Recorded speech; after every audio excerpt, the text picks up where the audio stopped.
नमस्कार. पुन्हा एकदा आपण भेटणार आहोत एका नव्या कलाकाराला रंगा येईवो या कार्यक्रमात.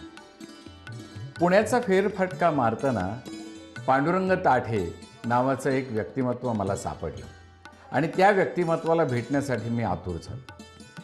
माझे अनेक मित्र पुण्यात राहतात. त्यांच्याशी चर्चा करता करता एका अत्यंत वेगळ्या पद्धतीने चित्र करणारी एक व्यक्ती मला सापडली आणि ती म्हणजे पांडुरंग ताठे. ताठे सर, नमस्कार. नमस्कार. नमस्कार.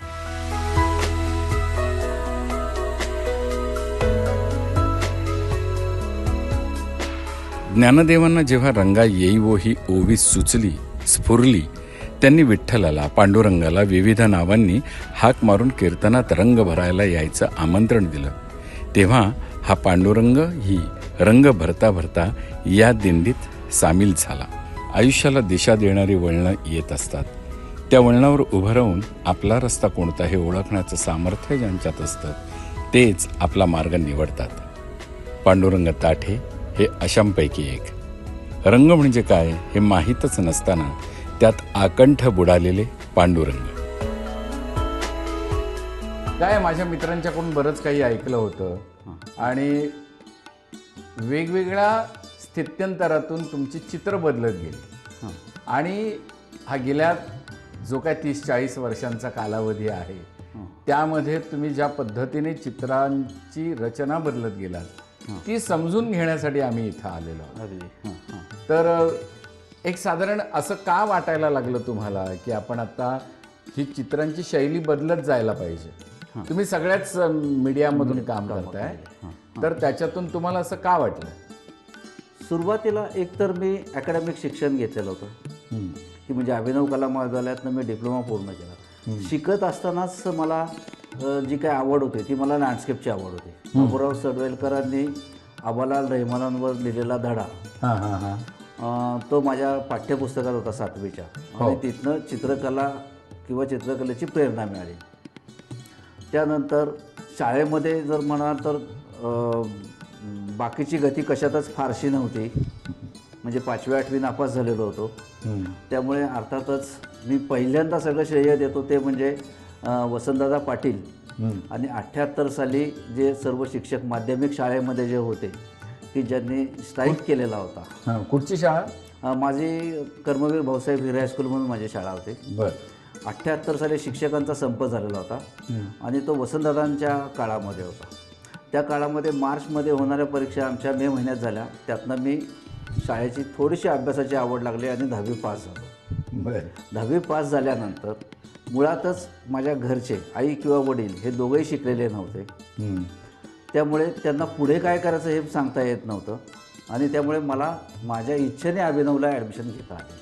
म्हणजे तुम्ही स्वतःहून ठरवलं होतं? स्वतःहून ठरवलेलंच होतं मी ते. आणि ते करत असताना मला जे 5वीला शिक्षक होते तेच अभिनवमध्ये परत टीचर म्हणून होते. त्यामुळे मी अभिनवमध्ये ॲडमिशन घेतली 1978 साली आणि तिथनं खरं तर चित्रकलेचा सर्व प्रवास सुरू झाला.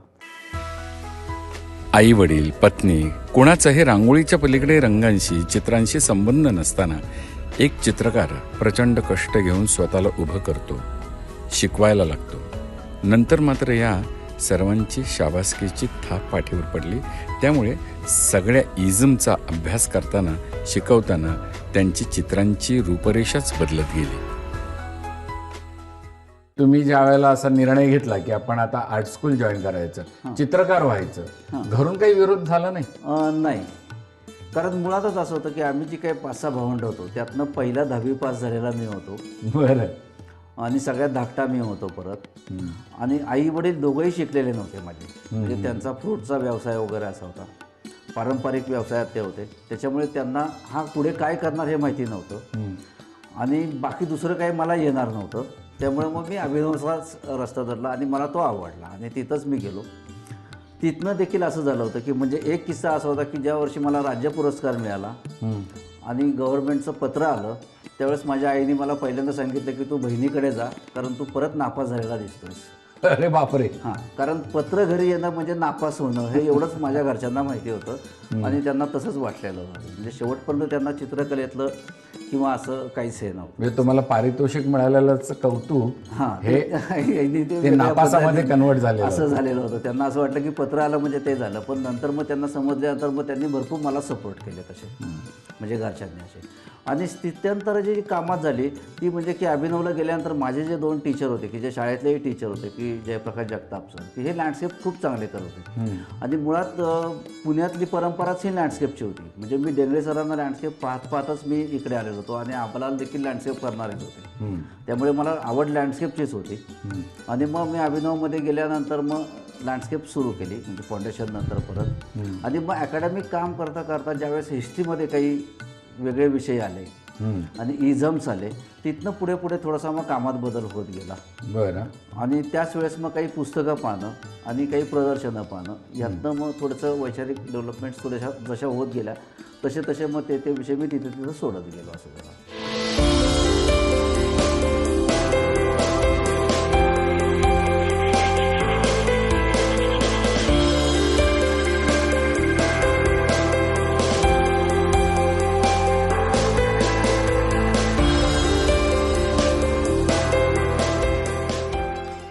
तुम्ही आपल्या बोलण्यात एक उल्लेख केला होता, तुम्ही पर्वतीच्या पायथ्याशीच राहत होता हां आणि पर्वती फिरायला जायचं. हां तर पर्वती फिरायला जातानाचे काही एक वेगळे विभ्रम तुम्हाला सापडले होते. हां पण ते सापडले होते ते मला वाटतं बाबासाहेब पुरंदरेंच्या बरोबर हां. तुम्ही गड किल्ले फिरायला जात होतात. हां हां त्यावेळेला तुम्हाला गड किल्ले वेगळे दिसायला लागले होते. हां. मग त्याची तुम्ही चित्र केली होती. हो हो. त्याच्याबद्दल जरा सांगा. कसं झालं होतं की मी 8वी 9वी 10वीपर्यंत म्हणजे एक कॉलेजच्या फर्स्ट इयरपर्यंत बाबासाहेबांबरोबर, म्हणजे माझं भाग्य होतं की एकीकडे बाबासाहेब पुरंदरे होते आणि माझ्या दुसऱ्या गल्लीत गोनी दांडेकर राहायला होते. त्यामुळे बाबासाहेबांच्या बरोबर म्हणजे त्यांच्या व्याख्यान मला ऐकताच मी गड किल्ल्यांवर फिरायला जायचो असं होतं. आणि ते पण मी फार थोड्या काळास केलं ते असं.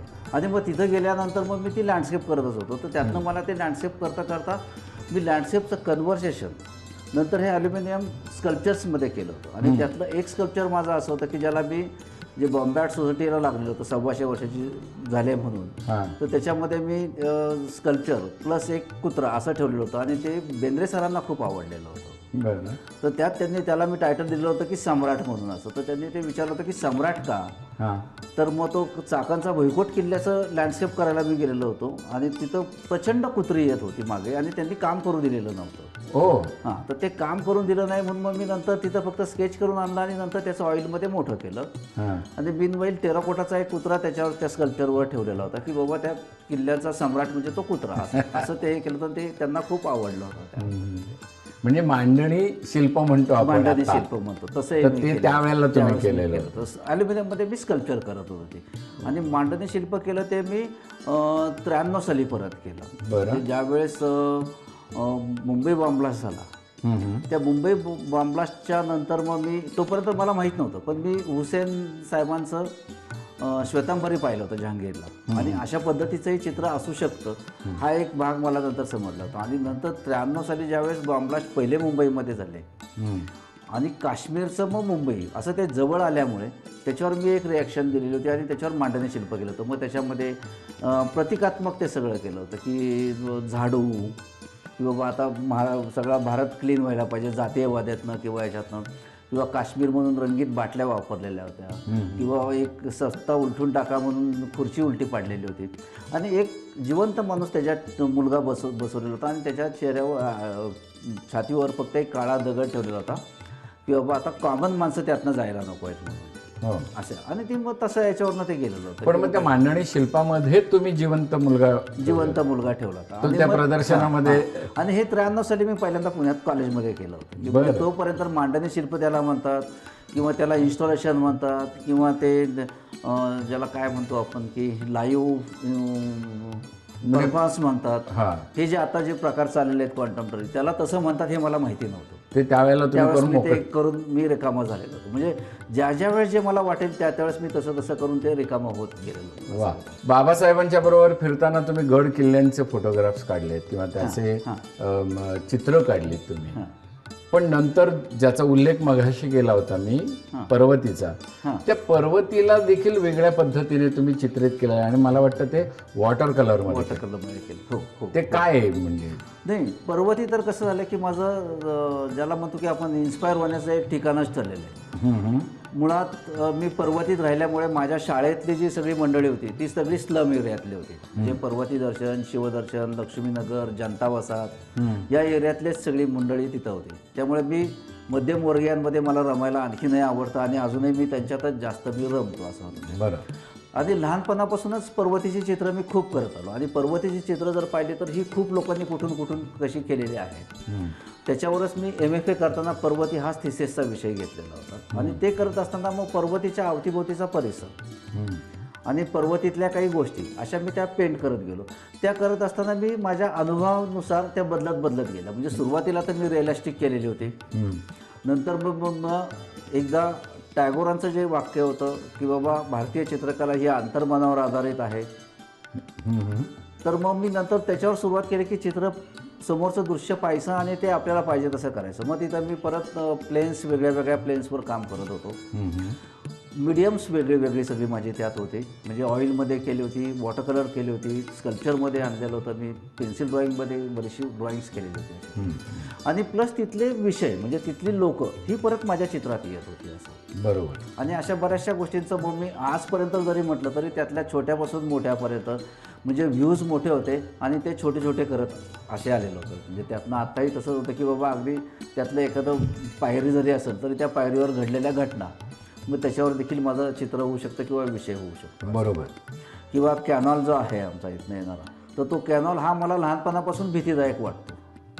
कारण व्हायचं असं की तो त्यातनं दर महिन्याला एखादं प्रेत वाहत यायचं. बापरे. हां, मग ती असं होतं की ती जी वसाहत होती सगळी, तर ही सगळी पाण्याच्या कडेला आलेली सगळी वस्ती होती. मग तिथनं पाय घसरून पडलेले, मारून टाकलेले किंवा असे जे सगळे यायचे आणि ते आमच्या इथं येऊन थांबायचे सगळे. तिथं ती जाळी होती तिथं ते. तर मग ते एक भीतीदायक होतं. मग तो कॅनॉल म्हणून तो माझ्या चित्रात त्या कायम त्या लाईन्स येत गेल्या त्या अशा. मग तो वेगळ्या पद्धतीने तो मांडत गेलो मी असं. म्हणजे एक एक गोष्टी त्या अशा ज्या होत्या की ज्या पर्वतीच्या अवतीभोवती घडणाऱ्या गोष्टी होत्या त्या सगळ्या त्यात येत गेल्या असं. आणि त्याच्यावर अजूनही चित्र तशीच होतात माझी काही वेळेस पर्वतीवर. बरं. मग ती काही वेदनादायकही होतात, काही आनंददायकही होतात आणि काही वेळेस ती प्रसंगामधून सुद्धा ठरतात असंही होतं. पण मग जसं तुम्ही टागोरांचा उल्लेख केला की आपल्या मनाचं प्रतिबिंब भारतीय चित्रांमधून येतं, तर ही तुम्ही सांगितलेली जी पार्श्वभूमी आहे त्यामध्ये सुद्धा हेच जाणवतंय की तुमच्या मनात उमटलेल्या ज्या काही आवर्तनं आहेत त्याचं प्रतिबिंब येतं. हो हो. पण मग पुढे जाऊन तुम्ही ज्या अमूर्त शैलीकडे वळलात तर त्या अमूर्त शैलीला तुम्हाला काही वेगळं करावं लागलं होतं? नाही तसं, कारण मी पाहत होतो की निसर्ग परत माझा हा एक काय ज्याला म्हणतो प्रेरणास्थान होतं. म्हणजे ज्यावेळेस मी ज्या पहिल्यांदा गोष्टी पाहिल्या त्या मग मी त्या चित्रात करण्याचा प्रयत्न केला. सुरुवातीला ज्यावेळेस मी ॲब्स्ट्रॅक्शनकडे आलो की लँडस्केप सोडून स्टेप बाय स्टेप, तर त्यावेळेस मी फक्त लाईट पेंट करत होतो. मग ते लाईट दिसताना सुद्धा मला पर्वतीतल्या झोपड्यातनं दिसणारे जे लाईट होते किंवा इमारतीतनं दिसणारे जे खिडक्यातनं येणारे जे लाईट होते ते लाईट मी पेंट करत गेलो आणि ते मला ॲब्स्ट्रॅक्ट वाटले. म्हणजे ते लोकांना दिसताना ते ॲब्स्ट्रॅक्ट वाटले पण माझ्या दृष्टीने ते रिअलिस्टिकच होते. कारण तुम्हाला तुमच्या डोळ्यांनी ते दिसतच होते आणि मग मी ते मला पाहिजे तसे रिप्रेझेंट करत होतो फक्त असं. बरं. असं तर तिथनं मग त्याला तुम्ही ॲब्स्ट्रॅक्ट म्हणा किंवा रिअलिस्टिक म्हणा किंवा सेमी रिअलिस्टिक जे काही नाव द्यायचं ते लेबल तसं ठेवलं तरी चालणार आहे असं.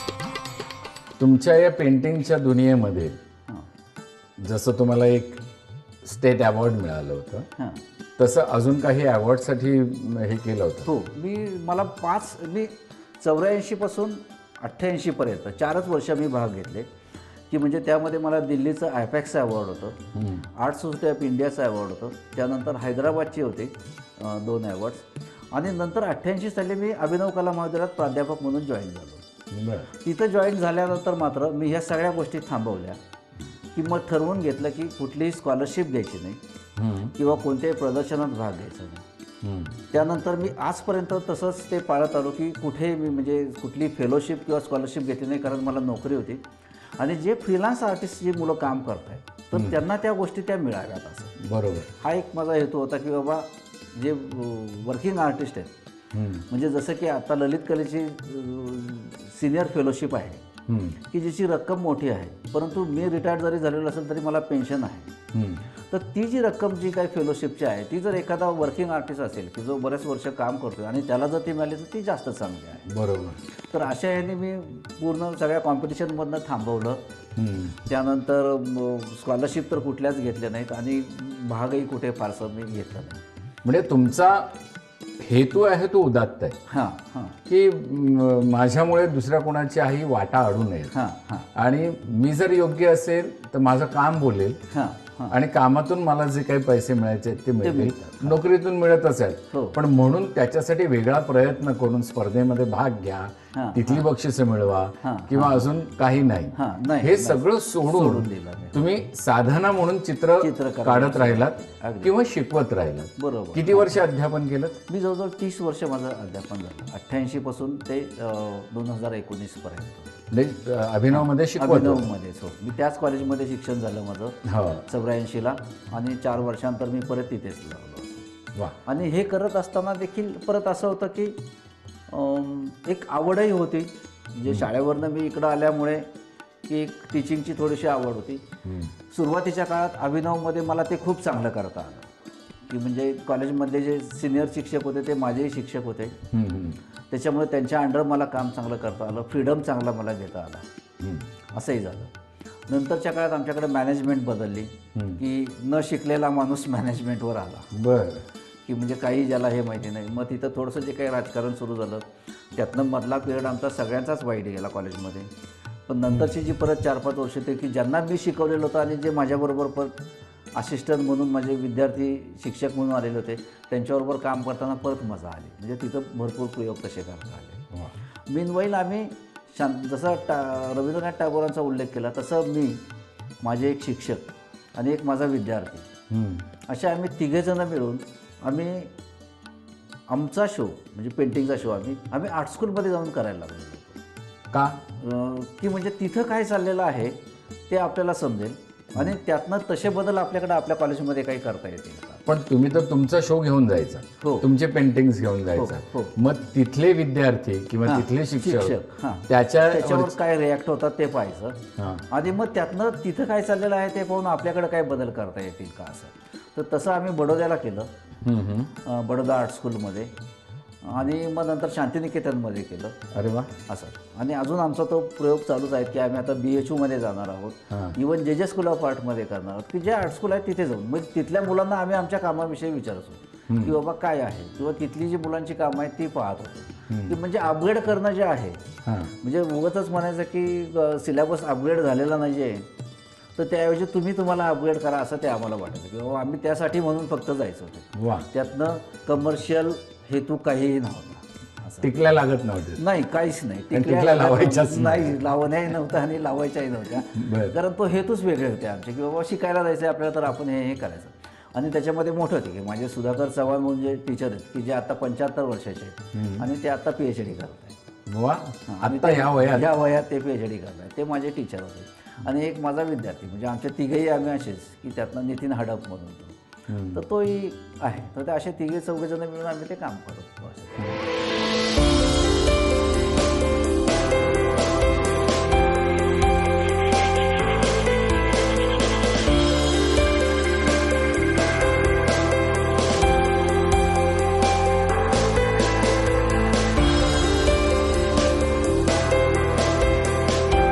तुमच्या या चित्रांच्या वर म्हणजे आता नव्या पिढीला त्यांचं नाव सुद्धा माहीत नसेल, पण आमच्या वेळेला आम्ही नाटकासाठी किंवा तुमच्या चित्रकलेच्या प्रांगणामध्ये क्रिटिक म्हणून ज्यांचं नाव दबदबा धरून होतं ज्ञानेश्वर नाडकर्णी. नाडकर्णी, हां. तर ते त्यांचं एक एक वाक्य म्हणजे ब्रह्मवाक्य असतं. हो हो हो, कारण त्यांनी म्हटलं की हे चांगलं आहे की चांगलंच, चांगलंच, हो अगदी. म्हणजे त्याला प्रत्यवाय उरायचाच नाही. हां. तर तुमच्या बाबतीत सुद्धा त्यांनी तसं लिहिलंय. अगदी घरी येऊन तुमच्या स्टुडिओमध्ये येऊन पेंटिंग्स बघितली. पाहिजे, हो हो. तर त्याबद्दल मला जरा सांगाल. काही नाही, एक हिंगोराणी म्हणून एक मोठे इंडस्ट्रियलिस्ट होते. कात्रजच्या तिथं त्यांनी त्यांचा ओपन शो ठेवलेला होता. म्हणजे त्यांचं कित्येक एकरात फार्म हाऊस होतं आणि त्या फार्म हाऊसमध्ये शो केलेला होता आणि त्या शोसाठी म्हणून नाडकर्णी आलेले होते. आणि मग ते सगळे परत तिथली कामं पाहिल्यानंतर मग नाडकर्णींनी ज्यावेळेस माझं काम पाहिलं त्यावेळेस त्यांना ते काम प्रचंड आवडलं. आणि मग मी त्यांना म्हटलं की फक्त माझा शो आहे असा असा. तर ते म्हटलं की तिथं काहीच बोलणं झालं नाही. दुसऱ्या दिवशी ते घरी स्टुडिओत आले आणि स्टुडिओत येऊन त्यांनी पाहिलं आणि मग त्यांनी ते लिहितो म्हटले मला. आणि त्यावेळेसही म्हणजे असं म्हणजे आता ते की त्यांनी लिहिल्यानंतर ते म्हटले की मी बऱ्याच जणांकडनं काय काय घेत असतो पण तुमच्याकडनं मी काहीच घेणार नाही वगैरे वगैरे असं छान घेत सांगितलं. असतं आणि म्हणण्यापेक्षा नंतर मग एखादं तुमचं पेंटिंग द्या मला किंवा मग काय एनी काइंड ऑफ असं हां. तर त्यांना ते सवय असं म्हणण्यापेक्षा ते मागत नव्हते पण लोक देत होते. लोक देत होते ते. आणि म्हणून ते तुम्हाला म्हणाले असतील. कारण आम्ही नाटकातले लोक आनंद देण्यापेक्षा दुसरं काहीच देत नव्हतं. हां हां. पण आमच्याविषयी लिहिताना कधी कधी खरडपट्टी काढायची करतात किंवा कधी नाही, चित्रकारांवरही सुद्धा त्यांनी केलेली आहे. खूप जणांवर त्यांनी तसं नाही, म्हणून त्यांची छडी जी आहे ना ती लागणाऱ्याला बरोबर अगदी लागली. अगदी अगदी. आणि नंतर मग ते कायम पुण्यात येत होते. ते राहायला शेवटी पुण्यातच आले होते. त्यांना मी घर बानेरमध्येच घेऊन दिलेलं होतं आणि मग आमचे संबंध खूप चांगले झालेले होते. म्हणजे मग ते पुण्यात दरवेळेस ते आले की मग ते सगळे कोठवळ्यांपासून सगळ्या लेखकांकडे जाणं येणं जे त्यांचं होतं आणि स्वरूपमध्ये मग ते उतरले की आम्ही त्यांना जाऊन भेटायचो. कारण असं होतं की कॉलेजमध्ये असल्यामुळे शनिवार रविवार व्यतिरिक्त सुट्टी नव्हती. पण ते पुण्यात आले की आम्हाला जास्त बरं वाटायचं कारण तिथल्या बऱ्याचशा गोष्टी ते गप्पा मारायच्या. मग राजा कसे वागायचे किंवा हुसेनकडे ते कसे बोलायचे किंवा कुणाकडे कसे जायचे, प्रत्येक शोविषयी बोलायचे. मग आल्यावर कामाविषयी त्यांचं जे बोलणं होतं ते आमच्यासाठी शिकवणी होती एक चांगली. म्हणजे ते इतरांच्या विषयी बोलायचे, त्यांच्या सिनिसिझम बद्दल बोलायचे, पण त्यांचं वागणं सुद्धा एक वेगळ्या पद्धतीचं होतं. अगदी अगदी. तर ते कधी चित्रात उतरवावं असं वाटलं होतं? नाही तसं झालं. मग कधीतरी ज्ञानेश्वर नाडकर्णी आपल्याला एखाद्या चित्रात बघायला आवडेल आणि ते चित्र लवकरात लवकर मी तुमच्याकडून अपेक्षित अगदी करतो. अगदी अगदी.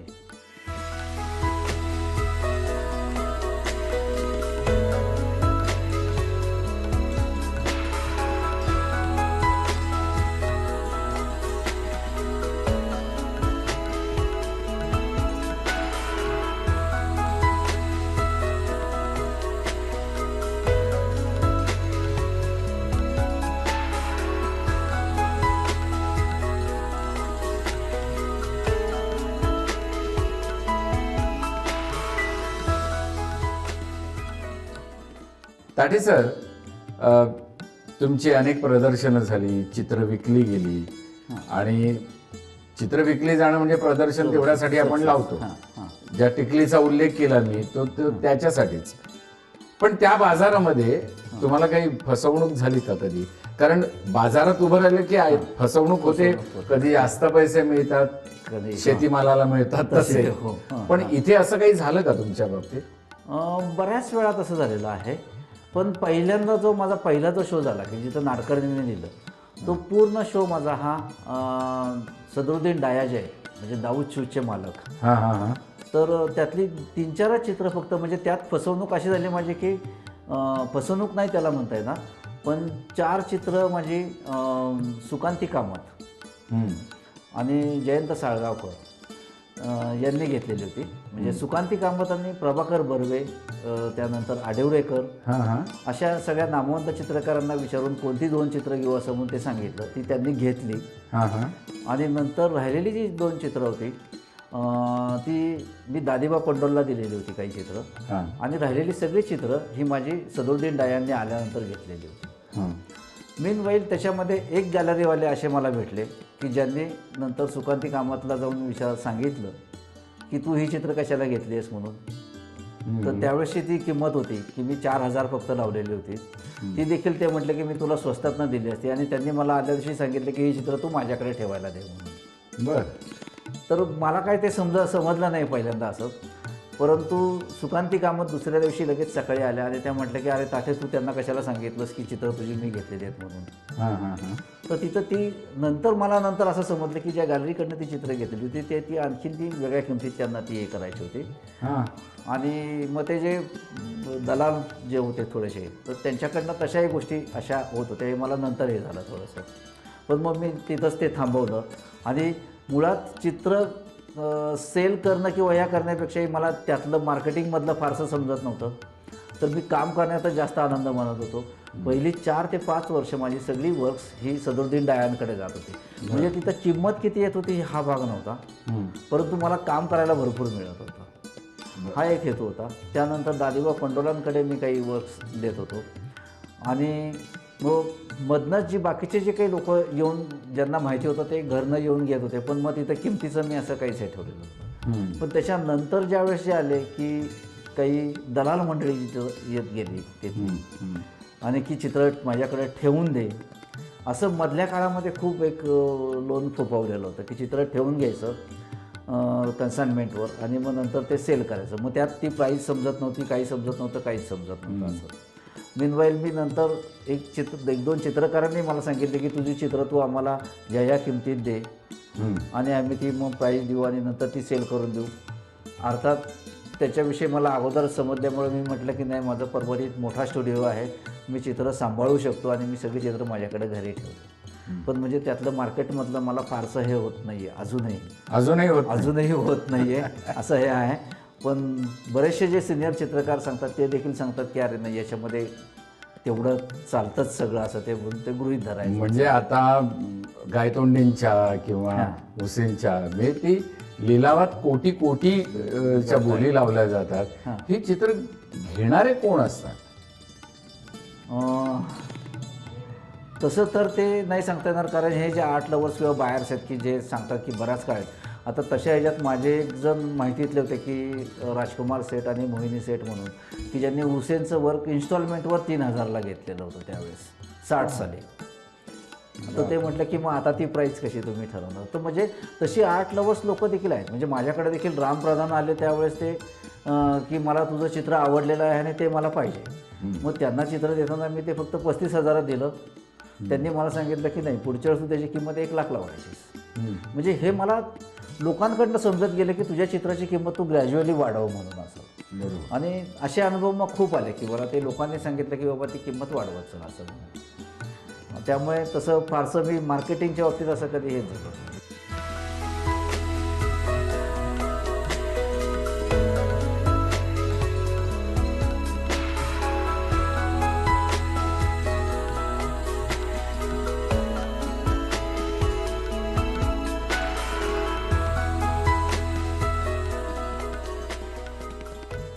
तुमच्या हातून तयार झालेली अशी काही मुलं असतील, तुम्ही 30-40 वर्ष शिकवत होता, तर ती मुलं आज काय करतायत, कशा पद्धतीने चित्र काढतायत किंवा आणखीन कोणत्या व्यवसायात आहेत याचा कधी मागोवा घेता तुम्ही?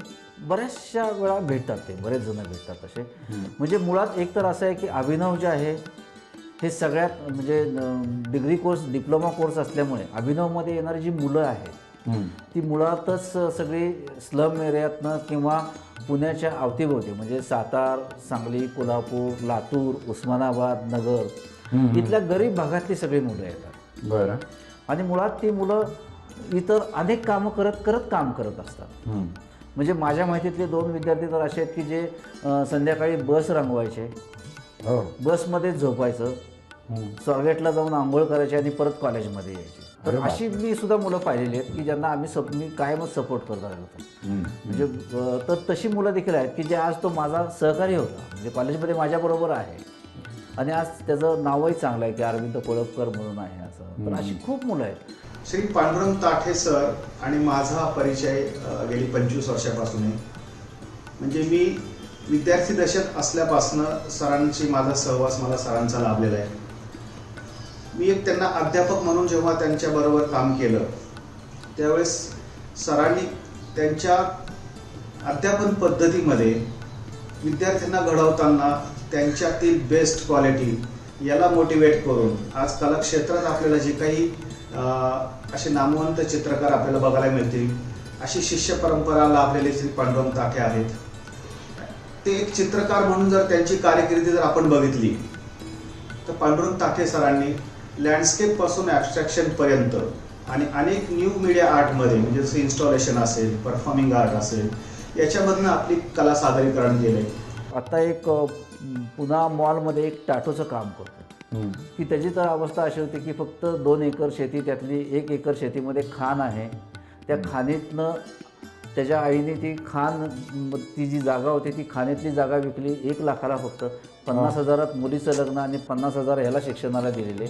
आणि वडील नाहीत त्या मुलाला. आणि अशी जी मुलं आहेत तर ह्या मुलांकडनं तुम्ही खूप अपेक्षा ठेवू शकत नाही. पण ही मुलं शिकत असताना कामं करतात, हे महत्त्वाचं होतं. आता काही जण सांगतात की बाबा तुम्ही कामात कॉम्प्रोमाइज करू नका, तर ते मला पटत नाही. मी या मुलांना म्हणतो की जिथं तुम्ही दुसरं काही करून जर समजा जास्त पैसे जाणार असतील त्यापेक्षा एखादं कमर्शियल काम केलं तरी चालणार नाही. आणि आज पुण्यातनं अशी खूप चांगली चांगली मंडळी बाहेर पडलेली आहेत. प्रत्येक वेळी ताठे सरांनी त्यांच्या कामामध्ये अनेकदा वेगवेगळे प्रयोग केलेत. ते एक माणूस म्हणून सुद्धा आमच्या सहकारी अध्यापकांना, मित्रांना आणि विद्यार्थ्यांना हे फार जवळचे वाटलेले आहेत. सरांचा एक व्यक्तिमत्व हे तुम्हाला त्यांच्या सहवासातूनच बरंच काही शिकवून जातं. म्हणजे मी बऱ्याचदा त्यांच्याबरोबर असताना ताठे सरांच्या एखाद्या वाक्याने सुद्धा तुम्हाला जीवनाबद्दलचा दृष्टिकोन बदलण्यास नक्कीच मदत होते. ती एक सेन्सिटिव्हिटी मला सरांमध्ये जाणवली. कलाकार म्हणून ते जेवढे लहरी आणि जेवढे असे वेगळे हरवणारी त्यांचं व्यक्तिमत्व आहे, तसं त्यांच्या कलेमध्ये त्याचं रिफ्लेक्शन आपल्याला बघायला मिळतं. त्यांनी अनेक प्रयोग केले त्यांच्या कलेमध्ये आणि एक शिक्षक म्हणूनही ते अजूनही कलेमध्ये अजूनही त्यामध्ये शिकतच आहेत. अशा या ताठे सरांच्या कला कारकिर्दीकडे बघितल्यास आपल्याला असं जाणवेल की एक शिक्षक म्हणून कसा असावा, एक कलाकार म्हणून कसा असावा आणि एक मित्र म्हणून कसा असावा. म्हणजे अभिनव कला महाविद्यालयातील काही माझ्या दृष्टीने अशा ठराविक अध्यापकांपैकी एक अध्यापक असे ताठे सर आहेत. काही शास्त्रशुद्ध शिक्षण असतं, नृत्य आहे, गायन आहे, तर त्यांचे जे गुरु असतात ते अशा पद्धतीचा सपोर्ट करत नाहीत. शास्त्रामध्ये काहीही सरमिसळ होता कामा नये असा त्यांचा दंडक असतो. पण तुम्ही तुमच्या विद्यार्थ्यांना वेगळं काहीही काम करा, जगण्याचं साधन बरोबर, ते महत्वाचं आहे असं मला वाटतं. आणि म्हणूनच तुम्ही विद्यार्थ्यांना जो सपोर्ट केलात त्या पद्धतीने अजूनही वेगळ्या पद्धतीने काही काम करणारी मुलं आहेत. हो, अजूनही आहेत. कारण पूर्वी होतं की इलेक्शनच्या काळात पोरं साईनबोर्ड करायचे किंवा ते बॅनर करायचे. आता डिजिटलमुळे किंवा फ्लेक्समुळे ते कमी झालेलं आहे. तर मुलं आता इंटेरियरमध्ये कामं करतात. म्हणजे इंटेरियरची जी कामं आहेत किंवा वॉल पेंटिंग जे आहेत किंवा घरामध्ये एखादी वॉल पेंट करणं किंवा हॉटेलमध्ये वॉल पेंट करणं, टॅटो रंगवणं, केकवर डिझाईन करणं, ही मुलं आमच्याकडची खूप करतात आणि त्यातनं ती मुलं परत पेंटिंग करतात. तर हे जी गोष्ट आहे ही खूप चांगली गोष्ट आहे. कारण इथं येणार हा सगळा जो वर्ग हा असा असल्यामुळे की त्यातनं तुम्ही त्यांना मटेरियल घेणं किंवा हे घेणं आणि त्यांची कामं खूप चांगली आहेत मुळात. म्हणजे असं आज म्हणजे बरीचशी पुण्यातनं मुंबईत गेलेली मंडळी खूप चांगल्या पद्धतीने कामं करतात तशी. असं होतं. म्हणजे कमवा आणि शिका असं मी तर तसं ठेवतो की दुसरं काही करण्यापेक्षा ते जास्त सोयीचं जातं अशा आणि याच्यावर. त्याच्यातून येणारं एक न्यूनगंड किंवा फ्रस्ट्रेशन येतं मुलांना. आपण काय करणार आहोत, शिकणार की नाही, ह्या सगळ्या प्रश्नांची उत्तरं ते काम करायला लागल्यानंतर. बरोबर, अगदी अगदी. आणि बरेचशी मुलं अशी आहेत की जे इथं पुण्यात आल्यानंतर ती कामं करायला लागल्यानंतर ती घरनं एक देखील पैसे घेत नाही. तर उलट ती घरी पैसे पाठवतात आणि हे सगळ्यात चांगलं होतं. कारण त्यांच्याही घरच्यांना माहीत नसतं की मुलगा पुण्यात शिकायला गेला पण तो करतो काय, म्हणजे चित्र काढतो म्हणजे काय करतो. म्हणजे त्यातला एक किस्सा तर मला असा आठवतं की एक मुलगा होता म्हणजे वर्गातच माझ्याकडेच 4th इयरला, की त्याने मला सकाळी म्हणजे 4 दिवसावर परीक्षा आली आणि आज तो मला सांगतो की मला घरी गावाला गेलंच पाहिजे म्हणून. आणि मी बाकीचे शिक्षक सहकार्याने आणि त्याला झापत होतो की जायचं नाही म्हणून. शेवटी त्यांनी साईडला घेऊन मला सांगितलं की बहिणीला माझ्या तिचा नवरा खूप मारतोय, मला वडील नाही आहेत आणि मी जर आज नाही गेलो तर नवरा दारू पिऊन तिला मारेल होतो म्हणून. शेवटी त्याला पैसे देऊन लातूरला पाठवून गेला तो आणि मग नंतर तो परत आला. तर म्हणजे अशी जी मुलं आहेत या मुलांना जर समजा तुम्ही बाकीच्या गोष्टी सांगत बसलात नाही तर ते फारसं होत नाही. तर त्यांच्या कलाने थोड्याशा गोष्टी घ्यायला आणि ह्या गोष्टी म्हणजे की मला देखील ते झालं की मी नोकरी करत होतो त्यावेळेस मी गोपाल देऊसकरांकडे जात होतो. बर. म्हणजे तिथं मला पोर्ट्रेट शिकायचं नव्हतं, परंतु देऊसकर हे इंग्लंडमध्ये राहिलेले एक नामांकित पोर्ट्रेट पेंटर आहेत आणि त्यांचा सहवास मला पाहिजे होता म्हणून फक्त त्यांच्याकडे जातो. आणि त्यांच्या कामाची पद्धत, त्यांच्या कामाची पद्धत मला पाहिजे होती. कारण अतिशय शिस्तीने काम करणारा माणूस. शिस्तबद्ध काम करणारे म्हणजे ते एक होते, त्यामुळे ते मला ते आवडत होतं. आणि त्यांच्याकडनं त्याच गोष्टी शिकायला मिळाल्या की लँडस्केपमध्ये आम्ही फिगर करतो तर फक्त 2 डॉट जे द्यायचो त्याच्याऐवजी त्यांनी जे लँडस्केप केलेलं होतं त्याच्यामध्ये अगदी फोरग्राऊंड फक्त एक 4 इंचाची असं, तर तिच्यामध्ये त्यांनी 5-6 माणसं की खूप डिस्टन्सपर्यंतची दिसतील असं ते केलेलं होतं. आणि फर्ग्युसनचं ते केलं होतं की जे स्टॅम्पवर आलेलं चित्र होतं. म्हणजे मी कधीही कुठल्याही लँडस्केप पेंटरनी व्हॅरेडिन ग्रीन वापरलेला होता तो मला त्यांच्याकडे पाहायला मिळाला. बापरे. आणि मग ते जे होतं की ते कलरिस्ट होते असं मी मानतो की मला त्यांच्याकडनं जे पाहिजे तसं ते मी मिळत गेलं. ते त्याच्यानंतर त्यांच्याकडनं बाहेर काढण्यासाठी म्हणून दुसरा विजय शिंदे म्हणून एक माझा मित्र होता की जो चांगला कॉन्टेम्पररी पेंटर होता, जेमध्ये शिकलेले होते.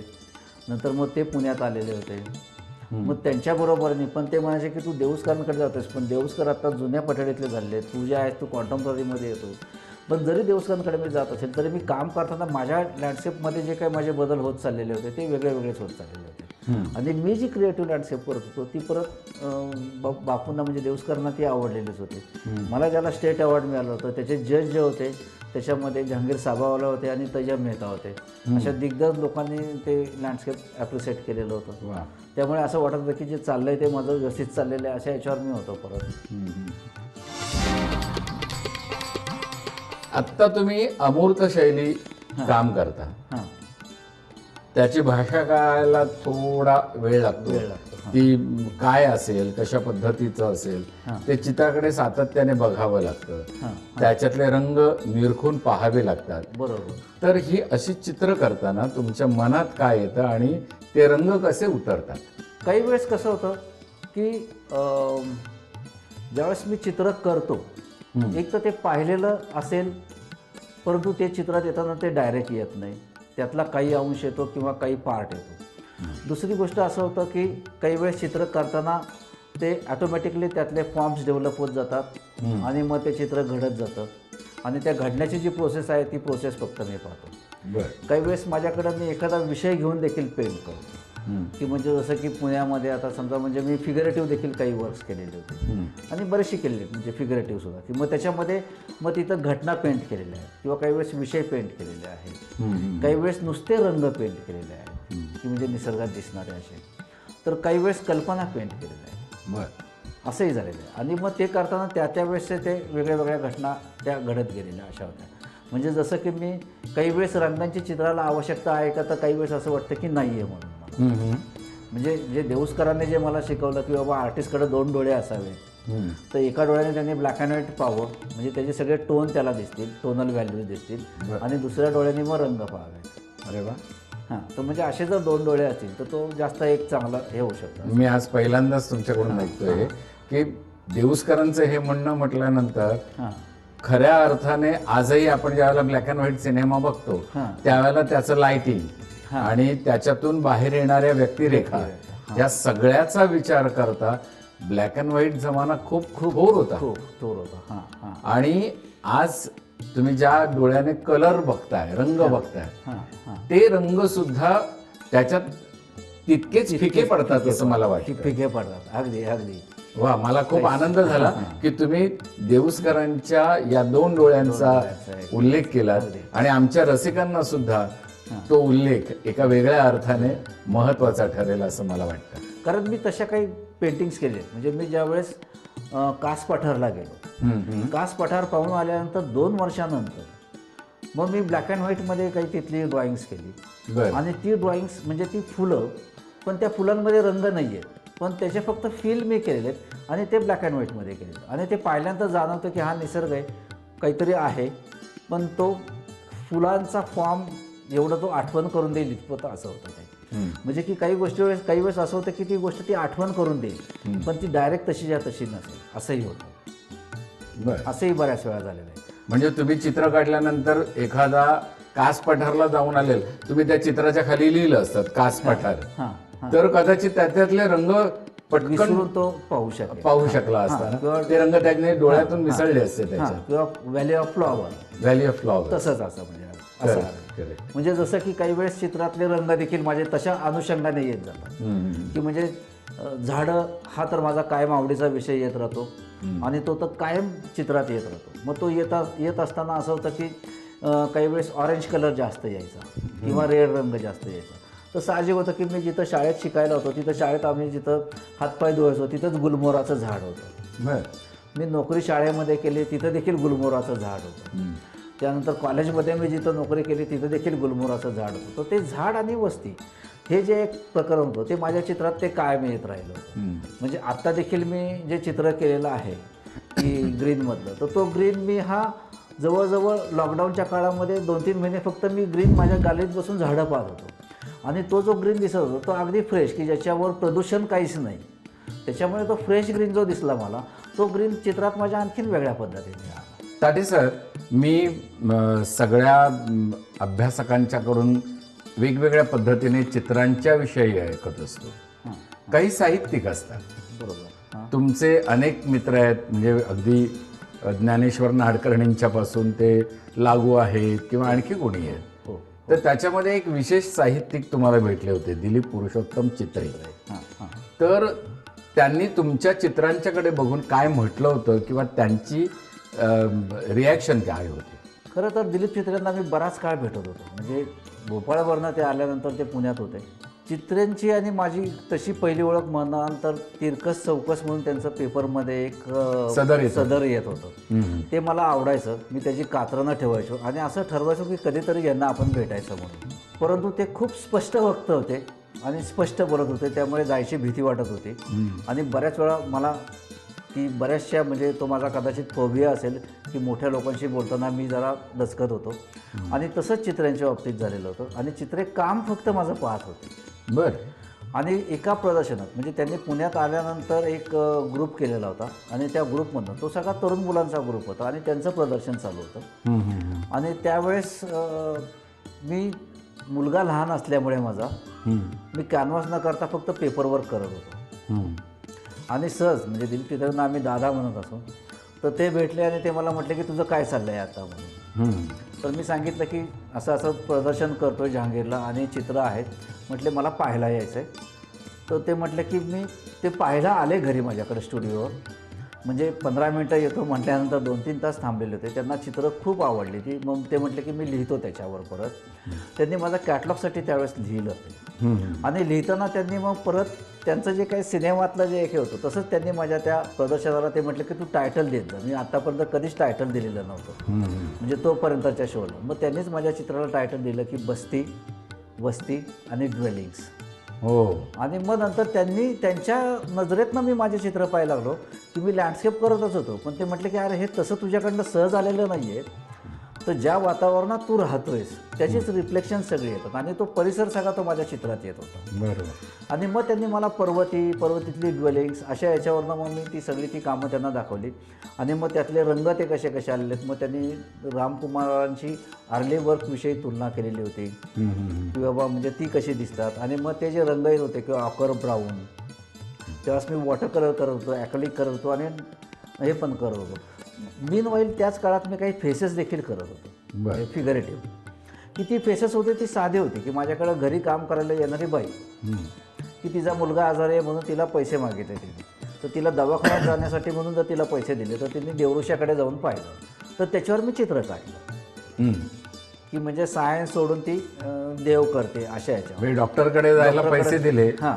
आणि ती देवऋषाकडे म्हणजे ज्योतिषांकडे जाऊन आली.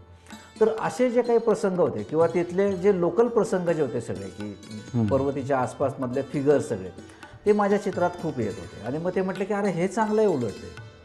तिथं त्यांनी मला ती ओळख करून दिली आणि प्रदर्शनात मी चित्र म्हणजे माझे ॲबस्ट्रॅक्ट आणि वॉटर कलर्स खूप लावली आणि त्यात मी फक्त 6 ते 7च फिगरेटिव्ह वर्क्स लावली आणि ती फिगरेटिव्ह वर्क्स माझी पहिल्या 1 तासात सेल झालेली होती. हां. आणि त्याच वेळेस अंजदोड्याचा शो वरती होता.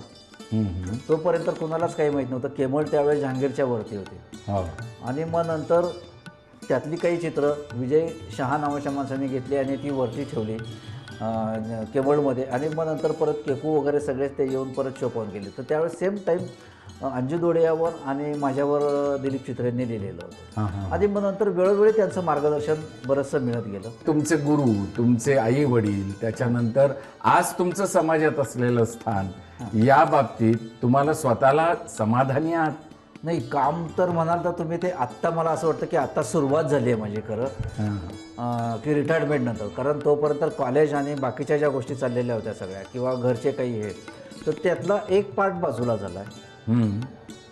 त्यानंतर मग आता जो वेळ मिळतो तो आता फक्त मला कामासाठीच मिळतो. आणि मी इथं स्टुडिओमध्ये म्हणजे तो एकाकीपणा नाही, म्हणजे एकटेपणा नाही, पण एकाकीपणा मला इथं छान जाणवतो. त्यामुळे मी इथे खूप काम करतो. ते करत असताना परत मला माझ्या पूर्वजांपर्यंत किंवा पर्वतीचं जे रिलेशन्स आहे ते परत माझं वाढत जातं. की म्हणजे माझा भाऊ चित्र काढायला लागलेला आहे. माझी आई फक्त सांगायची की तू फक्त या लोकांकडे बघ, त्या लोकांकडे बघ, पण काय शिक सांगता येत नव्हतं. आता मी ते पाहतो की बाबा मला त्यातनं काहीतरी करायचं आहे. माझ्या वडिलांनी मला जो सपोर्ट केला होता, की म्हणजे माझं घर आणि माझा स्टुडिओ, त्यांनी मला लहानपणी पण स्टुडिओ दिलेलं होतं, 2 खोल्यांचं घर दिलेलं होतं. की जिथं म्हणजे मला आठवतं की ते वडील माझे चित्र काढताना त्यांनी विरोध केला नाही. परंतु एक किस्सा मला कायम आठवतो की मी रात्री 2:30-3 वाजेपर्यंत काम करत होतो. त्यांनी तो लाईट पाहिला आणि ते वरती आले. कदाचित त्यांना असं वाटलं असेल की लाईट बिल म्हणून ते जोरजोरात असे आले. तर त्यावेळेस मी काम करत होतो आणि ते त्यांनी पाहिलेलं होतं. आणि मग ते काहीच बोलले नाहीत. पण त्यावेळेस नेमकं M.R. आचरेकरांचं पुस्तक जे होतं ते मी लपवताना त्यांनी मला पाहिलं. आणि ते जे पुस्तक होतं ते होतं की M.R. आचरेकरांचं फिमेल न्यूडवरचं पुस्तक होतं, ड्रॉइंगचं. तर मी म्हटलं की ते आलेत म्हणून मी त्यांच्याशी बोलता बोलता ते लपवत होतो. त्यांच्या ते लक्षात आलं, त्यांनी ते काढलं वरती आणि पाहिलं की त्यात सगळ्या न्यूड्स फिगर होत्या. तर त्या न्यूड्स फिगर पाहिल्यानंतर मला असं वाटलं की आता हे मला काहीतरी बोलणार, पण त्यांनी काही बोलले नाहीत आणि ते तसंच ठेवलं. आणि मला तसंच माझ्या ज्यावेळेस कॉलेजमध्ये ॲडमिशन मी घेतलेली होती त्यावेळेस तसं झालं होतं की माझे वडील कॉलेजमध्ये ॲडमिशन घ्यायला आलेले होते. आणि त्यावेळेस फी भरण्यासाठी म्हणून फक्त, कारण तसा उन्हाळ होतो. म्हणजे शाळेतली फी मी रेग्युलर कधीच भरलेली आहे. जर घरच्यांनी दिली तरी त्यातली निम्मी खर्च करायची आणि निम्मी भरायची आणि नंतर मग ती परत घेऊन जायचं, असं जे व्हायचं. तर ती फी भरायला म्हणून तिथं ते आले होते, 105 रुपये फी. तर तिथं गेल्या पहिल्यांदा जी 2 चित्रं आमच्याकडे अशी होती की माधवराव सातवळेकरांची 2 न्यूड्स होती. 1934 साली त्यांनी परदेशात केलेली, जी आमच्या डेंगळे सरांनी कलेक्शनसाठी घेतलेली होती. वडिलांनी लायब्ररी फिरून पाहिल्यानंतर निम्मी वर्ष तिथं गोंधळेकरांची न्यूड्स होती, सातवळेकरांची न्यूड्स होती. आणि ते पाहिल्यावर त्यांनी घरी आल्यानंतर असं ठरवलं की मुलगा वाया गेला म्हणून. मग ते शाळेवर गेले माझ्या. तिथले माझे जे ड्रॉइंग टीचर होते सय्यद सर म्हणून, तर त्यांना म्हटले की तुम्ही मुलगा वाया घालवला माझा म्हणून. तसंही झालं ते. आणि नंतर मात्र मग ते परत त्यांनी मला खूप मदत केली, म्हणजे वडिलांनी माझ्या. असं पण मला असं वाटतं की त्यांच्याकडे दृष्टी होती. त्यांना फक्त समजत नव्हतं एवढंच होतं की काय करणार आहे असं.